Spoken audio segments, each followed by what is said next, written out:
Breaking news. భారీ వర్షాలతో విజయవాడ అతలాకుతలమవుతోంది. 2 రోజుల నుంచి కురుస్తున్న ఎడతెరిపి లేని వానలతో పలు కాలువలు జల దిగ్బంధంలో చిక్కుకున్నాయి. భారీ వరద కారణంగా కృష్ణానదిలో భారీ పడవలు కొట్టుకొస్తున్నాయి. భారీ వర్షాలు వరదలతో రాష్ట్ర వ్యాప్తంగా ప్రజలు ఇబ్బందులు పడుతున్నారు. కృష్ణానదికి గత 121 ఏళ్లలో ఎన్నడూ లేనంత వరద ఉధృతి వచ్చి చేరింది. విజయవాడ గత 200 ఏళ్లలో ఎన్నడూ చూడనంతగా వరద నీటితో నిండిపోయింది. ప్రజలందరూ విద్యుత్ సరఫరా లేక, ఆహారం లేక, తాగడానికి నీళ్లు లేక తీవ్ర ఇబ్బందులు పడుతున్నారు. ఇన్ని కష్టాలు చుట్టుముట్టిన ముంపు ప్రాంతాల ప్రజలు మాత్రం మనోధైర్యాన్ని కోల్పోలేదు. కారణం, ఒక శక్తి తమకు అండగా ఉందని, ఆ శక్తే తమను కాపాడుతుందని గట్టిగా నమ్మి నిలబడ్డారు.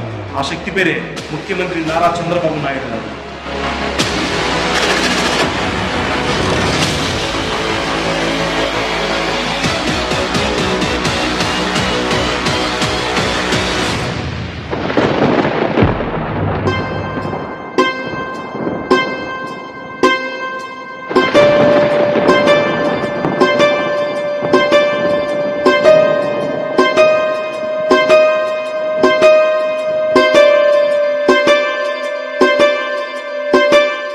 విజయవాడ నీట మునిగింది అని ఆయన చెవిన పడింది. అంతే, హుటాహుటిన విజయవాడ చేరుకున్నాడు. ప్రతి వీధిలో ఇబ్బందులు పడుతున్న వారి దగ్గరకు నేరుగా వెళ్లి నేను వచ్చానని భరోసా ఇచ్చాడు. విజయవాడ కలెక్టరేట్ ని తన నివాసంగా మార్చుకుని విజయవాడ తేరుకున్నాకే ఇంటికి వెళ్తానని నిర్ణయించుకున్నాడు. అధికారులతో సమీక్షలు జరిపారు. విజయవాడ ప్రజలను ఎలా కాపాడాలో ప్రణాళికలు రచించాడు. కేంద్ర హోంమంత్రితో, ప్రధానమంత్రితో మాట్లాడారు. అవసరమైన బలగాలను, బోట్లను రప్పించారు. వరద నీటిలో చిక్కుకుపోయిన ప్రతి ఒక్కరికి ఆహారం, పాలు, తాగడానికి నీళ్లు అందేలా చూశారు.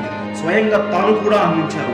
వరద పరిస్థితులను, సహాయక చర్యలను వివరించి ప్రతి ఒక్కరికి తాను అండగా ఉన్నానని భరోసా కల్పించారు. అర్ధరాత్రి 12 దాటింది. 1 గంట, 2, 3 గంటలైనా ఆయనకు మాత్రం టైం తెలియలేదు. తెల్లవారు 5 గంటల వరకు ప్రతి ఒక్క విషయాన్ని దగ్గరుండి పర్యవేక్షిస్తూ పదండి ప్రజల్ని కాపాడుదాం, కష్టకాలంలో వారికి అండగా నిలుద్దామంటూ అధికారులను ఉత్తేజపరుస్తూ వారితో కలిసి నిరంతరంగా పనిచేస్తూనే ఉన్నాడు నారా చంద్రబాబు నాయుడు.